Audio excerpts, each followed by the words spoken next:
Vision வந்து கொஞ்சம் கிளியராக இல்லாதனால அவங்களோட பொட்டென்ஷியல் அளவுக்கு என்டர்பிரினர்ஸ் க்ரோ ஆகிறதில்ல அப்படிங்கிற ஒரு ப்ராப்ளம் ஸ்டேட்மெண்ட்டை எடுத்திருக்கோம். அதற்குண்டான solution creating their ecosystem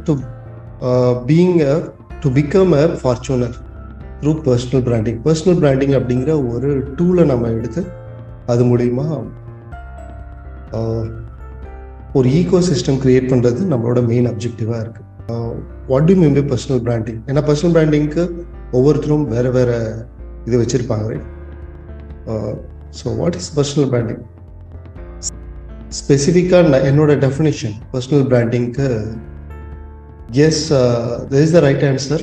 educating the audience, அதாவது நம்ம வேல்யூவை இம்ப்ரூவ் பண்ணிவிட்டு நம்மளோட டார்கெட் ஆடியன்ஸுக்கு வேல்யூ கொடுக்குற ஒரு விதம் தான் பர்சனல் பிராண்டிங் அப்படின்னு சொல்லி நம்ம வந்து டிஃபைன் பண்ணுறோம். ஸோ அப்படி நம்ம பண்ண என்ன ஆகும்னா நம்மளோட வேல்யூவும் இம்ப்ரூவ் ஆகும். நம்ம படிக்கிற விஷயம் நமக்கு எப்போ டீப்பாக உள்ளே போகும் அப்படின்னா, நம்ம புக்கில் படித்தா 10% போகும், நம்ம கேட்டால் 20% போகும். யாராவது சொல்லி நம்ம லிசன் பண்ணோம்னா 20%. படிக்கிறதை விட லிசன் பண்ணுறது வந்து ரொம்ப அதிகம். லிசன் பண்ணுறதை விட கண்கூடாக பார்த்தா 30% போகும்னு சொல்கிறாங்க. நம்ம பார்த்தா 30% உள்ளே போகும். பட் நம்ம கேட்கறது மட்டும் இல்லாமல் பார்க்கறது ரெண்டுமே சேர்ந்து சைமல்டேனியஸாக பண்ணும்போது 50% நமக்குள்ள டெப்த்தாக போகும்னு சொல்கிறாங்க. ஆக்சுவலாக இது வந்து அமெரிக்காவில் ஒரு யூனிவர்சிட்டியில் பண்ண ரிசர்ச்சோட ரிசல்ட். இது வந்து ஜாக் கேன்ஃபீல்டோட ஒரு ப்ரோக்ராம்ல இருந்து நான் நோட் பண்ண இந்த விஷயம். ஓகே, 50% கேட்கறதும் பார்க்கறதும் சேர்ந்து பண்ணால் அதுவே வந்து நம்ம கேட்டு பார்க்குற விஷயத்த நோட்ஸ் எடுக்கிறது மூலிமா 55% உள்ள போகும்னு சொல்கிறாங்க. அண்ட் 75% நமக்குள்ள போகும்னு சொல்கிறாங்க. எப்படின்னா when we review our notes, நம்மளோட நோட்ஸை ரிவ்யூ பண்ணும்போது, அதாவது 5 மணி நேரத்துக்குள்ள நம்ம எழுதுகிற நோட்ஸை 5 மணி நேரத்துக்குள்ள. அதனால பொதுவாக என்ன நல்ல ஹேபிட் அப்படின்னா, நைட் தூங்குறதுக்கு முன்னாடி நம்ம என்ன லேர்ன் பண்ணமோ அதை வந்து ஒரு கிளான்ஸ் பார்க்கறது அப்படிங்கிறது ஒரு நல்ல விஷயம். பிகாஸ் 85% ரொம்ப டெப்த்தாக உள்ள போகும்னு சொல்கிறாங்க. ரைட். ஸோ 90% நமக்குள்ளே போகணும் அப்படின்னா நம்ம என்ன லேர்ன் பண்ணமோ அதை வந்து எக்ஸ்பீரியன்ஸ் பண்ணும்போது, செயலில் இம்ப்ளிமெண்ட் பண்ணி எக்ஸ்பீரியன்ஸ் பண்ணும்போது 90% உள்ள போகிறாங்க. ஸோ இது எல்லாமே பெரிய விஷயம். பட் இதையும் தாண்டி 95% உள்ள போகும்னு சொல்கிற ஒரே ஒரு விஷயம், when you teach others. நம்ம கற்றுக்கிட்ட விஷயத்த மற்றவங்களுக்கு ஷேர் பண்ணால் 95% உள்ள போகும்னு சொல்கிறோம். ஓகே, வரஸ் டீச்சிங் அப்படிங்கிறது நம்மளோட வேல்யூவை இம்ப்ரூவ் பண்ணிக்கிறதுக்காக. ஸோ நமக்கு கீழே யார் இருக்காங்களோ அவங்களுக்கு நம்ம வந்து வேல்யூ கொடுக்கறது மூலிமா நம்மளும் டீச் பண்ணிக்குவோம். அண்டு பர்சனல் பிராண்டிங் அப்படிங்கிறத வந்து நம்ம வந்து மற்றவங்களுக்கு டீச் பண்ணுறது அப்படிங்கிறத வந்து நான் வந்து வேல்யூ கொடுக்குற மாதிரி உண்டான ஒரு இது வரைக்கும் நம்ம அப்படி பார்த்துட்டு இருந்தோம். எப்படின்னா பர்சனல் பிராண்டிங் அப்படின்னா நான் வந்து வேல்யூவை இம்ப்ரூவ் பண்ணி என்னோட டார்கெட் ஆடியன்ஸுக்கு கொடுக்கறாது. ஸோ கொடுக்கறதுன்னு இந்த ஒரு வியூவில் இத்தனால பார்த்துட்டோம். ஸோ இப்போ வேற ஒரு டைமென்ஷனில் நம்ம பார்த்தோம் அப்படின்னா, நம்ம கொடுக்கறதுங்கிறது வந்து ஒரு என்ன சொல்றதுன்னா, அவங்கள நம்ம யூஸ் பண்ணிக்கிறோங்கிற மாதிரி யோசிச்சு பார்க்கலாம். ஓகே, அவங்கள யூஸ் பண்ணி, ஏன்னா நம்ம சொல்றதை யாராச்சும் கேட்டால் தானே நம்ம டீச் பண்ண முடியும். ரைட். ஸோ கேட்கறதுக்கு யார் ரெடியாக இருப்பாங்கன்னா, நம்ம துறையில் யார் வந்து நம்ம சொல்கிறத கேட்கறதுக்கு ரெடியாக இருப்பாங்க, நம்ம என்ன சொல்யூஷன் கொடுக்குறோமோ அதை எடுத்துக்கிறதுக்கு ரெடியாக இருக்கிறவங்க தான் நம்மளோட ஸ்டூடெண்ட். ரைட். ஸோ அவங்கள பயன்படுத்தி நமக்கு தெரிஞ்சத விஷயத்தை நம்ம டீச் பண்ணோம்னா நம்ம லேர்ன் பண்ண விஷயங்கள் நமக்குள்ள டெப்த்தாக போகும் அப்படிங்கிற ஒரு வேற டைமென்ஷனில் போகலாம். Okay, when we change the dimension, okay, நம்ம வந்து ஐம் ரிப்பீட்டிங். ஓகே, இன்கேஸ் நான் சொன்னது ரீச் ஆகலைன்னா ஐம் ரிப்பீட்டிங். நம்ம லேர்ன் பண்ணி நம்மளோட டார்கெட் ஆடியன்ஸுக்கு கொடுக்கறதுன்னு சொல்லிட்டு நம்ம ஒரு வள்ளல் மாதிரியும், நம்ம ஒரு கொடை வள்ளல் மாதிரியும், ஒரு கிவிங் ப்ராசஸ் இருக்கிற மாதிரியும் இந்த டைமென்ஷனில் நம்ம பார்த்துட்டு இருந்தோம். நான் இப்போ என்ன சொல்கிறேன்னா, டைமென்ஷனை மாற்றி கொடுக்குற டைமென்ஷனில் எடுக்கிற டைமென்ஷன்லேயே மாற்றிக்கலாம் அப்படின்னு சொல்லி. பிகாஸ் நமக்கு பிரயோஜனமாக இருக்குதுன்னா இன்னும் நம்ம பெட்டராக கொடுப்போம் இல்லையா, because of human psychology, general psychology. So நம்ம கொடுக்கறதே நமக்கு கிடைக்கிறதா இருந்துச்சு அப்படின்னா 2 in 1, ஒரே கலர் 2 மாங்காவாக இருக்கும். அந்த 2 மாங்காவுமே ரொம்ப இனிப்பான மாங்காவாக இருக்கும், மாம்பழமாக இருக்கும். ஓகே, ஸோ நம்ம வந்து அவங்க எல்லாத்தையும் ஸ்டூடெண்ட்டாக கன்சிடர் பண்ணி நம்ம கொடுக்கலாம். So this is very important point that I want you to note it down, that only நம்ம வந்து கொடுக்கும்போது மட்டும்தான் நமக்கு ரொம்ப ரீச் ஆகும். எவ்வளோன்னா 95% reach.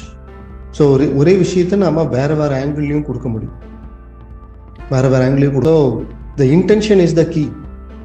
When your intention is உங்களோட சொல்யூஷன் நீங்கள் கொடுக்கணும், நீங்கள் வந்து ஒரு பர்டிகுலர் ப்ராப்ளம்க்கு நீங்கள் பெட்டரான சொல்யூஷன் கொடுக்குறீங்க அப்படிங்கிற மாதிரி ஒரு இன்டென்ஷன் எவ்வளோ ஸ்ட்ராங்காக இருக்கோ அதுவே உங்களுடைய எனர்ஜியை வந்து இம்ப்ரூவ் பண்ணும். எனர்ஜி இம்ப்ரூவ் பண்ணும்போது உங்களோட கரெக்டான ஆடியன்ஸுக்கு கரெக்டான இன்ஃபர்மேஷன் போய் சேரும். அதற்குண்டான பிளாட்ஃபார்ம் வேணும் இல்லையா, அதற்குண்டான பிளாட்ஃபார்ம் தான் அந்த பர்சனல் பிராண்டிங் அப்படிங்கிற ஒரு பிளாட்ஃபார்ம். ஸோ எனக்கு இதுதான் ப்ராப்ளம் ஸ்டேட்மெண்ட், இதுதான் வந்து என்னோட சொல்யூஷன், நான் இதை பெட்டராக டிஃபைன் பண்ணிட்டேன்னு உங்களுக்கு தோணுச்சுன்னா I personally recommend to start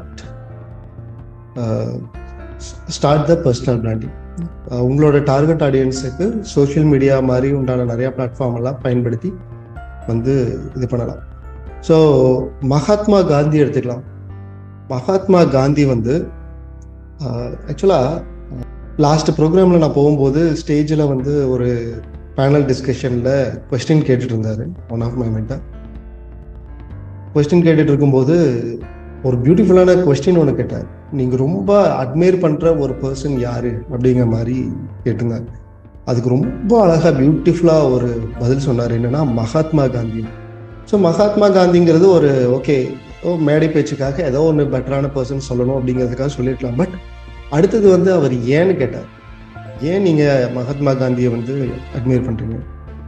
அவர் சொன்ன பதில் வந்து ரொம்ப இதாக இருந்துச்சு, நல்லா இருந்துச்சு. என்ன இருந்துச்சுன்னா, என்ன சொன்னார் அப்படின்னா, சோஷியல் மீடியாவை மாதிரி இப்போ வந்து எவ்வளவோ பிளாட்ஃபார்ம் இருக்குது. நான் என்ன கருத்து சொல்ல வரனோ அது ஈஸியாக மக்கள்கிட்ட ரீச் பண்ணுறதுக்கு எவ்வளவோ பிளாட்ஃபார்ம் இருக்குது. பட் சோஷியல் மீடியா மாதிரி எந்த ஒரு பிளாட்ஃபார்மே இல்லாமல் இந்த மனுஷன் எப்படி நாடு முழுக்க இருக்க மக்களை திரட்டி அவரோட இன்ஃபர்மேஷனை கொடுத்து இன்டென்ஷனை பாஸ் பண்ணி ஃப்ரீடம் ஃபைட்டிங்க்கு எடுத்தார் அப்படிங்கிறது நான் ரொம்ப பெரிய அட்மையர் ஆகிற ஒரு விஷயம் அப்படின்னு சொல்லி அவர் சொன்னார். பெரிய விஷயம் இல்லையா? அதாவது up to now he has the highest followers. அதாவது வித்தவுட் சோஷியல் மீடியா பிளாட்ஃபார்ம், எந்த ஒரு மீடியாவுமே இல்லாமல் இந்த மனுஷன் எப்படி வந்து இத்தனை மக்களை நாட் நெட்வொர்க், ஒரு இத்தனை மக்களுக்கு லீடர்ஷிப்பாக கொண்டு வந்து புரிய வச்சு அதை வந்து நிகழ்த்தியும் காமிச்சார். ரைட், வேர்ல்டு ஃபுல்லாக இன்னைக்கு வந்து பல தலைவர்களை வந்து அப்ரஹாம் லிங்கன், நெல்சன் மண்டேலா, இந்த மாதிரி நிறையா பெரிய பெரிய தலைவர்கள் சொல்ல அந்த லிஸ்ட்டில் 100% யாருமே மகாத்மா காந்தியை மிஸ் பண்ண மாட்டாங்க. ரைட், வேர்ல்டு ஃபுல்லாக பேசும்போது, வேர்ல்டு டாப்பஸ்ட் லீடர்னு பேசும்போது மகாத்மா காந்தியை யாருமே இது பண்ண முடியாது. ரைட், மகாத்மா காந்தியை பிடிக்காதவங்க கூட சிலர் இருக்காங்க. இருந்துதானே ஆகணும், கேஎன் சாட் அப்படி தானே சொல்லுது. ரைட், ஸோ மகாத்மா காந்தி பிடிக்காதவங்க கூட நிறைய இருக்காங்க. ஆனால் பிடிக்காதவங்க கூட ஒத்துக்க வேண்டிய ஒரு விஷயம் லீடர்ஷிப் குவாலிட்டி. ஸோ மகாத்மா காந்தியோட லீடர்ஷிப் குவாலிட்டி. ஸோ பட் நமக்கு வந்து இப்போது மகாத்மா காந்தி அளவுக்கு இன்டென்ஷனாக இல்லாட்டியும், அவர் அளவுக்கு பவர், அவர் அளவுக்கு ப்ராசஸ் இல்லாட்டியும், நமக்குன்னு ஒரு சின்ன ஒரு ப்ராப்ளம்க்கு சொல்யூஷன் கொடுக்கறதுக்கு நம்மகிட்ட கண்டென்ட் இருக்கு. பட் மகாத்மா காந்தி கிட்ட இல்லாத ஒரு விஷயம் நம்மகிட்ட இருக்கிற ஒரு விஷயம் இஸ் மீடியா. சோஷியல் மீடியா ரொம்ப பவர்ஃபுல்லான மீடியா. இந்த மீடியாவில் வந்து நம்ம ஒரு இன்ஃபர்மேஷன் நம்ம போடுறோம் அப்படின்னா, ஒரு வீடியோவோ அல்லது ஒரு ஆடியோ பாட்காஸ்ட்டோ அல்லது ஒரு இமேஜோ ஏதோ ஒன்று நம்ம போடுறோம் அப்படி, அதுதான் ஃப்ரீயான மார்க்கெட்டிங் டூல். அப்படியே காட்டுத்தீ மாதிரி பரவும்.